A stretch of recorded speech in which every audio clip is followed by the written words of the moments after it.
അത് ഇവളും കണക്കാ. ടിവിന്റെ മുന്നിൽ നിന്ന് പിടിച്ചു കൊണ്ടുവരവളെ. ശിവേച്ചി, ആ ചിന്നോസേ, പാറക്കുട്ടി എന്തേ? അവള് മീനൂട്ടിന്റെ ആളെ. അവൾ ഇന്നലെ അവിടെ നിന്നത്. അവരെ എണീറ്റ് കാണില്ല.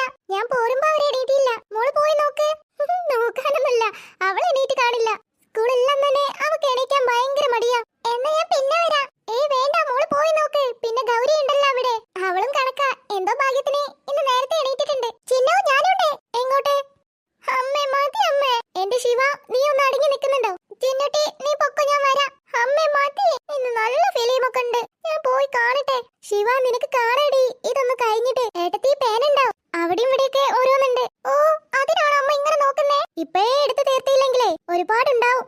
ഇങ്ങനെ തന്നെ ഗൗരി, അവള് നിന്ന് തരത്തേയില്ല. ചെറുതും കണക്കാ.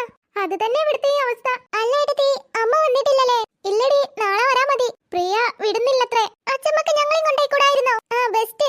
അച്ഛമ്മനെ നോക്കാൻ തന്നെ ഒരാള് വേണം. ഞങ്ങൾ നോക്കല്ലോ. ആ, നോക്കും. കണ്ണോണ്ട് നല്ലോണം നോക്കിക്കോളും. സ്കൂള് പൂട്ടിട്ട് വേണം പ്രിയാന്റിന്റെ വീട്ടിൽ പോവാൻ ഞങ്ങൾക്ക് എല്ലാവർക്കും. അതിന്റെ മുന്നേ ഒരു സംഭവം കൂടെ ഉണ്ട്. അതെന്താ? എക്സാം. ഓ, ഇപ്പൊ നല്ലൊരു കാര്യം പറയായിരുന്നു. അതിന്റെ ഇടയിൽ അമ്മ കൊളാക്കി. മാർക്ക് അല്ലെങ്കിൽ തന്നെ കുറവാ. ഞാൻ ഗൗരിയെ ട്യൂഷനിലാക്കിയാലോ എന്ന് കരുതുന്നുണ്ട്. അതന്നെ ഞാനും വിചാരിക്കുന്നേ. മാർക്ക് കുറഞ്ഞു വരിക. ഇവളുടെ പോട്ടെ, പാറൂസ് ആണെങ്കിൽ ബുക്ക് തൊടത്തേയില്ല. അതേ അവസ്ഥ തന്നെ വല്യേച്ചി. മീനുട്ടിന്റെ ഗൗരിയെ വായിക്ക് പറഞ്ഞ എങ്ങനെങ്കിലൊക്കെ ബുക്ക് എടുത്ത് വായിക്കും. പക്ഷെ മീനുട്ടി 2-3 എന്റെ കയ്യിൽ നിന്ന് വാങ്ങിച്ചാലേ പഠിക്കൂ എന്ന അവസ്ഥ. ഗൗരിയേച്ചി, ആ ഇതാരും ചിന്നു, വാ കേറി ഇരിക്കി. മീനുട്ടിയും ചിന്നൊന്നും എണീറ്റില്ലല്ലേ? അവരെണീറ്റില്ല.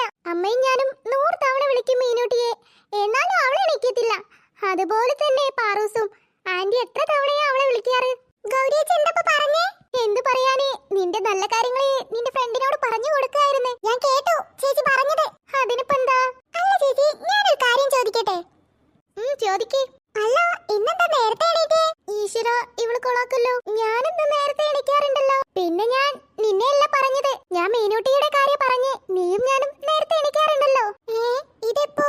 ആഹാ, കാര്യം മനസ്സിലായി. ചിന്നുള്ളത് കൊണ്ട് തള്ളി മറിച്ചതാവും. കുറച്ച് ഞാനും തള്ളിയേക്കാം. എന്തിനാ മടിക്കുന്നേ? അതെ ചേച്ചി, പക്ഷേ ഇന്ന് ഞാൻ കുറച്ച് ലേറ്റ് ആയി പോയി. ഇന്നലെ ഒരുപാട് ടൈം ആയില്ലേ ഉറങ്ങിയപ്പോ. അതാവും. ഈശ്വര, ഇവളങ്ങ് തള്ളി മറിക്കുകയാണല്ലോ. അപ്പോ ആന്റി പറഞ്ഞല്ലോ നിങ്ങളെ എണീക്കാൻ വൈകാറുണ്ടെന്ന്. എപ്പോ? ഞാൻ വരുമ്പോ പുറത്ത് ആന്റിയെ കണ്ടല്ലോ. നിങ്ങക്ക് രാവിലെ എണീക്കാൻ മടിയാന്ന് പറഞ്ഞ്. ഈ അമ്മ നാട്ടിച്ച്. ഇവള് ക്ലാസ്സിൽ പറയുമോ? പറയത്തൊന്നുമില്ല. എന്നാലും ചിന്നു, അത് ഞങ്ങളെ കാര്യായിരിക്കില്ല. മീനുട്ടിയെ കുറിച്ചായിരിക്കും പറഞ്ഞപ്പോ അവരേതായി പോയിട്ടുണ്ടാവും. ഈശ്വര, ബെസ്റ്റ് തള്ളിസ്റ്റിനിലെ അവാർഡ് ഇപ്രാവശ്യം ചേച്ചി വാങ്ങിക്കോ?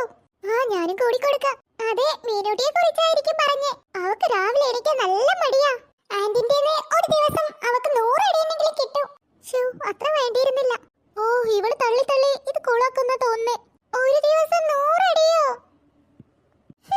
അതൊക്കെ അവക്ക് എന്ത്? ആനവായ ലംബയങ്ങയാ. ഹായ് മീനുട്ടി. Good morning. മീനുട്ടിയോ? ഏടെ? ഒന്ന് ബാക്കിലോട്ട് നോക്ക്. നീ എപ്പോ വന്നു? നിങ്ങള് സംസാരിക്കുമ്പോ മീനുട്ടി അവിടെ ഉണ്ടായിരുന്നല്ലോ, കണ്ടില്ലേ? എടി ദുഷ്ടേ, എന്നിട്ട് നീ ഇപ്പോഴാണോ പറയുന്നേ? നീ എന്നെ എന്താ വിളിച്ചേ? ആനയെന്നോ? അത് നീ തന്നെ. ഞാൻ വിളിച്ചതല്ല, ഞാനൊരു ഉപമ പറഞ്ഞതാ. നിന്റെ ഒരു ഉപമ?